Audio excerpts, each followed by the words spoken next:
There's a version of medieval history that survives only because it was never officially recorded. Not the kings, not the wars, but the kitchens. These were the places where survival was decided quietly, without banners or armour. Medieval authorities liked to pretend that food safety, nutrition and preservation began with modern science. But in reality, countless medieval cooking techniques were discouraged, restricted, taxed or outright banned because they threatened guild control, church authority or state monopolies. The irony is modern laboratories now confirm what medieval cooks already knew through, well, brutal trial and error. These methods weren't just superstition. They were applied chemistry, microbiology and nutrition long before those words existed. Wood ash preservation kept meat edible long after slaughter.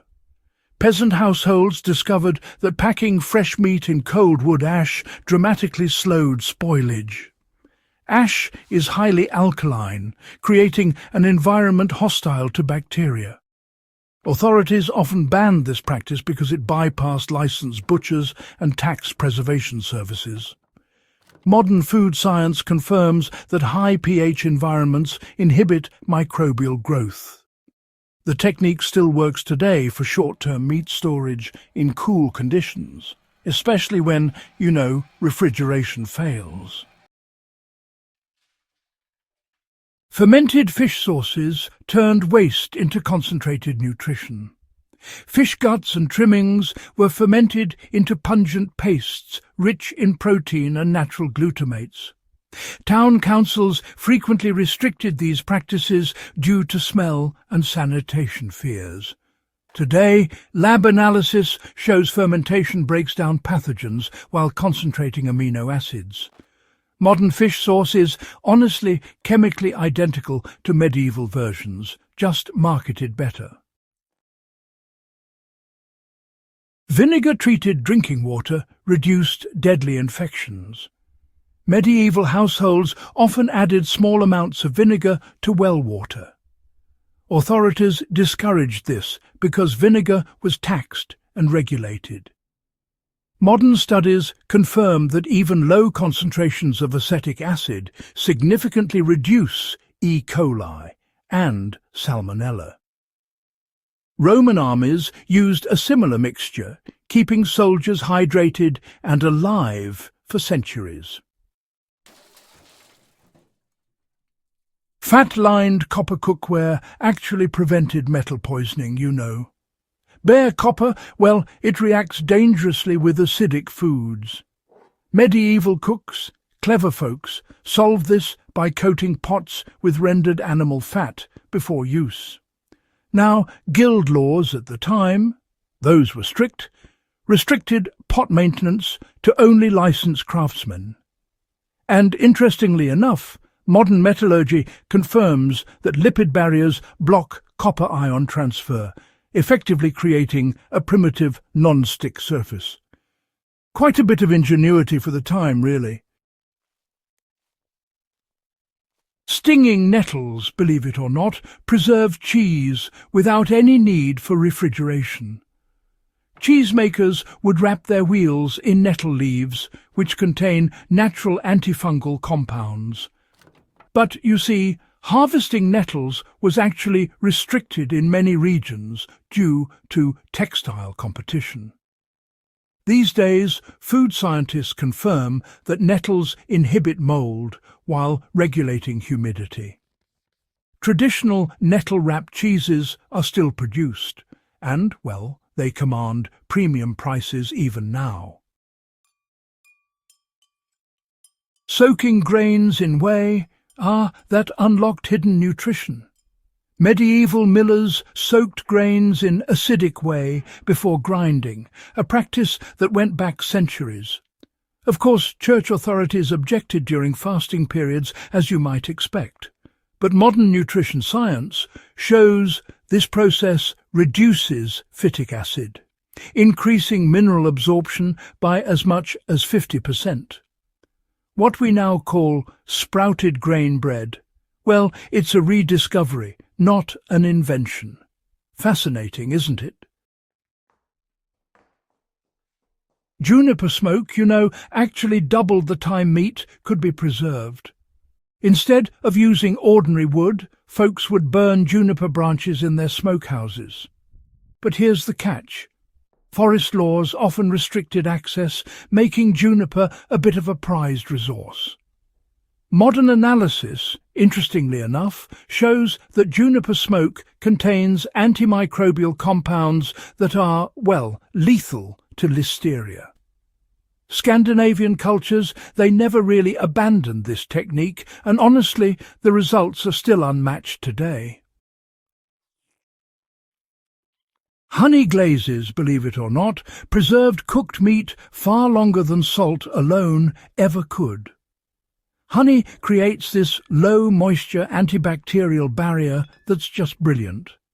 Monasteries, though, often hoarded honey for medicine and discouraged its use in the kitchen. These days, modern medicine actually uses medical-grade honey to treat infections that resist antibiotics.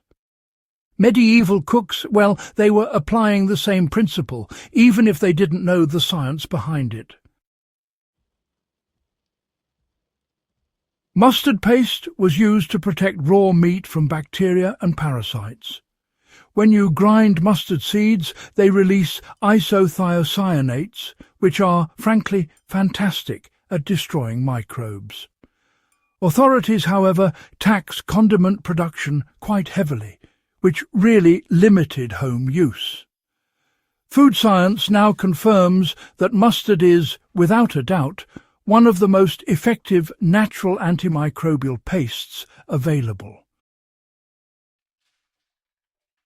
Limewater egg storage, preserved eggs for years.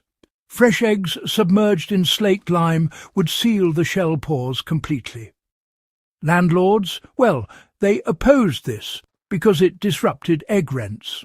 Funny enough, the United States Department of Agriculture later endorsed the same method during wartime shortages. Charcoal mixed into flour actually prevented spoilage and insects. Millers would add powdered charcoal to stored grain, but inspectors fined them for adulteration. These days, modern silos use moisture-absorbing agents for the same purpose. Activated charcoal works identically and, interestingly, also improves flavour stability. Fat added to beans, well, it prevented digestive distress. Slow-cooked beans with pork fat reduced bloating, you see. But restrictions on meat access inadvertently banned this digestive aid. Modern gastroenterology confirms fat slows fermentation and improves tolerance, which is rather fascinating.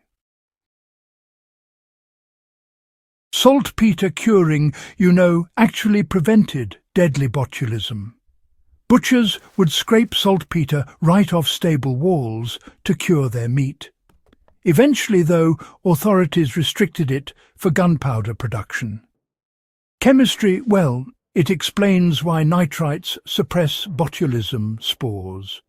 The same compounds, believe it or not, are still used today. Fat sealing, created airtight preservation without the need for jars. Melted fat was poured over cooked food, forming an oxygen barrier. But tallow taxation, well, that discouraged the practice. These days, modern confit relies on the very same principles, and honestly, it commands quite high prices. Sealed clay pot baking, believe it or not, produced superior bread, though it was technically illegal. Bakers would seal dough inside clay pots to trap the steam. But you see, guild laws required the use of public ovens. Modern Dutch oven bread is, in fact, the same method, just rediscovered centuries later. Medieval cooks weren't ignorant, not by a long shot. They were observant, disciplined, and pragmatic. They tested what worked because, well, failure meant starvation or even death. Modern science didn't invent these ideas, it simply confirmed them. If this kind of frontline history matters to you, go on and subscribe to the Wartime Frontlines. Share this with someone who takes historical survival seriously and, help keep these lessons alive.